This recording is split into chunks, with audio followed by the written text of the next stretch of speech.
No, not good, but info. information. So good in that's part of the problem.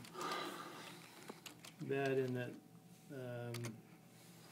they're high, but good in that maybe if we bring them down, then things will help. So there's something to fix that's potentially reversible. Okay. So here's the catheter going to the coronary arteries. This is a catheter that's coming from her neck here. Okay.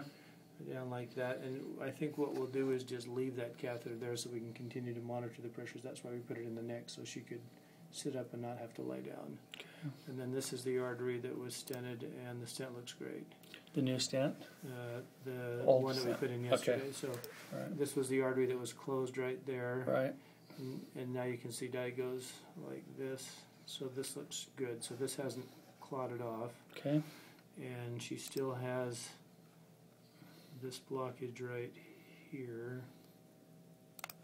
So this is the artery that the stent is in going that way. This is the artery coming down around the front of the heart like this. Okay. Side branch here, and this is the blockage there. And then this is the other artery that has the blockage still right there. Right. That's So the important things here were that that we can't attribute this to the stent that we put in closing off. We can't attribute it to this closing off or the other one closing off, although these could be still limiting blood flow. So you can't contribute the fluids. The lack of the And problems oxygen. with oxygen being so.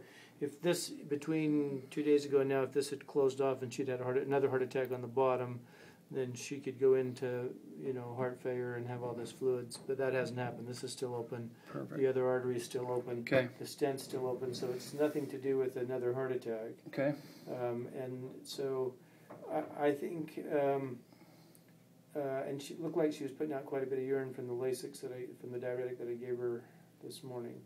So I think the best thing to do is leave this catheter and continue to try to get fluid off of her lungs. Dr. Saifi will see her and see if there's anything else she can do. She's still not ventilating well enough. She's still retaining CO2. And I think we should just fix these right now. Okay. Fix everything. Are you going to put her on a ventilator or a precautionary? Not yet. So I think he'll just put a stent there. Okay. And a stent there, and then if she gets worse, we put her on a ventilator. But I think if she'll just be on the BiPAP and we get the fluid off, that this will get better, and she won't need that. And then Good. we'll fix those two. Okay. And then we'll go from there. And then we'll know what to start looking for with the fluids, right? Well, with this catheter in, we can continuously measure the pressures, so we can push the diuretics enough to bring them down. Oh, and we can continue to give her diuretics until we know we got that pressure down to an optimal level. Oh, okay, great. And then if we get it all the way down to where we know it's, normal is like 15 to 18, or less than 18. Okay. It's like 25. So if we can bring it down to 15 range where we know that it's usually the optimal level, and she's still having difficulty getting oxygen, then we know that it's not the filling pressures being too high and that's causing fluid to leak out into her lungs and causing the oxygenation problems. Okay. And I think this is, as I told you, I think this is more than one problem. Okay. I think this is some underlying pulmonary artery hypertension from sleep apnea. I think some of this is heart failure from the heart attack. I think some of this is due to leak of the mitral valve. There's some leak there.